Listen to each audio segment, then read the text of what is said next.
Can you imagine a world without sight? A world in which you can't see the white of the snow, the green of the trees, or the pink of the flowers? Or how about a world where you can't see the face of a happy child, a comforting mother, or even your own? According to the World Health Organization, this is the world in which 45 million people across the globe live in. A world without vision, a world without beauty.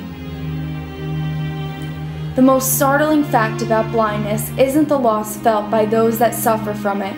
It's the millions of people worldwide whose blindness can be cured. In fact, Vision 2020, an international initiative to eradicate preventable blindness, reports that in 80% of the cases, blindness is curable. Blindness is a condition that is often thought of as irreversible, but in most cases, blindness is just another correctable disease. Through simple operations and procedures, eyesight can be restored. As Vision 2020 puts it, the right to sight is something no one should have to live without. In fact, in the United States alone, over 42,606 people had their eyesight restored through corneal transplants, according to the Eye Bank Association of America. This procedure is simple, highly successful, cost-effective, and takes only 1 hour. 1 hour to give back the right to sight. Due to this, the waiting list for corneal transplant is currently 0. 0 people. All who need a corneal transplant have been given one. The same cannot be said for other countries across the world. According to Vision 2020, about 80% of all preventable blindness cases are in low-income classified countries. The same right to sight is not available to the blind in those and other countries. This social injustice is what inspires people like Trotty Grande to find ways to give the gift of sight to those who cannot afford it themselves. Grande and other members of the Asbury Park Rotary Club organize the annual Polar Plunge. The Rotary Club supports the immediate community but also international projects. And so we always try to get as much money for those projects as possible, and the Rotary Polar Plunge is one of the fundraisers that we have in January every single year, and we just try to raise as much money as we can and to support the project. In the community, in the immediate community, part of the funds that we raise go to either scholarships, or we support dictionary projects, or we support the food bank, anything that's locally needed. But the larger portion of the funds of the Polar Plunge, of this project, of this fundraiser, goes to what's called Rotary Eye Rescue. And Rotary Eye Rescue is a program that's internationally implemented, and it gives sight to someone who cannot see right now because they're corneally blind. For every $2,000 that we raise, one person receives sight. The Eye Rescue Project is something that both Grande and the Asbury Park Rotary Club feel is vitally important.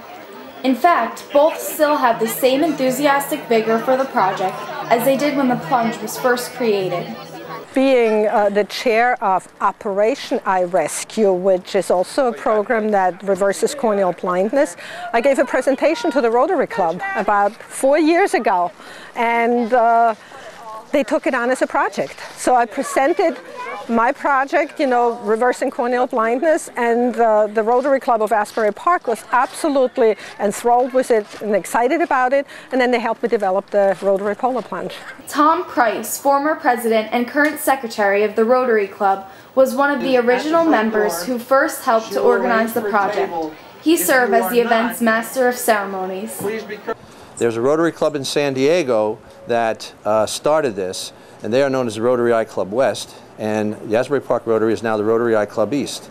We help replace the corneas for children in third world countries. It's a terrific benefit. We have a great time every year doing this, and we raise a lot of money for them, and it's a lot of fun. By fun, Price means a more metaphorical meaning. Most people doing the plunge would not classify it as fun, but as a good cause and experience worth bragging about. In fact, on the morning of January 29th, the water temperature was a chilling 32.7 degrees, teetering on the edge of freezing. About 100 people took the plunge into the Atlantic Ocean, giving a new meaning to the phrase "chillin' for charity." Maureen Bowman, a registered plunger, does it for both the experience and the great cause. So my family did it last year, and I watched. This year, I figured, why not? My friend said it should be on my bucket list. Nicole Swenerton, a 17-year-old high school student, feels as though the power of individual action is felt at the plunge. I plunge because I think this is a really great organization, and it's through our school, so it's good to be involved, and I think it's a great organization that helps with replacing corneas, and I think that's a really good reason to support, and I know I can make a difference. When the clock struck 11, the sound of the air horn pierced the cold winter air, signaling the start of the plunge for the right to sight.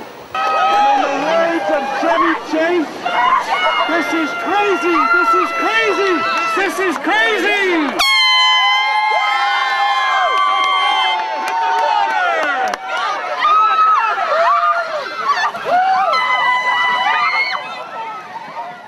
Electrifying, invigorating, and rewarding were all words used to describe the plunge, but for one participant, it was nothing like he had ever experienced before.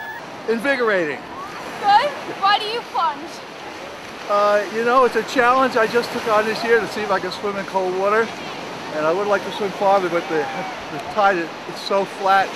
This plunger was among those who swam out the farthest and stayed in the water for the longest amount of time.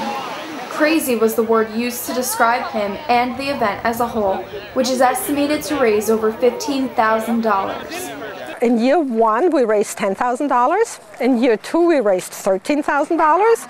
And now this year, we have a lot of plungers. We really don't know yet. It always only shows up afterward, but we believe that we'll make more this year. Our goal, actually, we have a pretty lofty goal. Our goal is to raise $50,000 one year. So we're not quite there yet, but it's only the third year, and word has gotten out, and a lot more people are going to plunge this year, I think, than last year. The goal of $50,000 is not that far off from Grande's or the Rotary Club's reach. That would provide transplant funds to 25 people. Local high school student Emily Zetkulik took one of the most freezing plunges of all, going all the way under before coming back out. I couldn't breathe, but I'm really glad I did it right now. Then I wasn't thinking very clearly, but yeah, it was a good moment. I'm definitely coming back next year. Next year can possibly bring the gift of sight to 25 people, the Rotary's goal. Due to people like Emily, who helped to give the right to sight, that's 25 more people who will have regained their vision. 25 more people who will be able to see the green of trees, the white of snow, the happiness of children, and the happiness of themselves. For Focus News, this has been Rachel Belli and Brian Murphy reporting.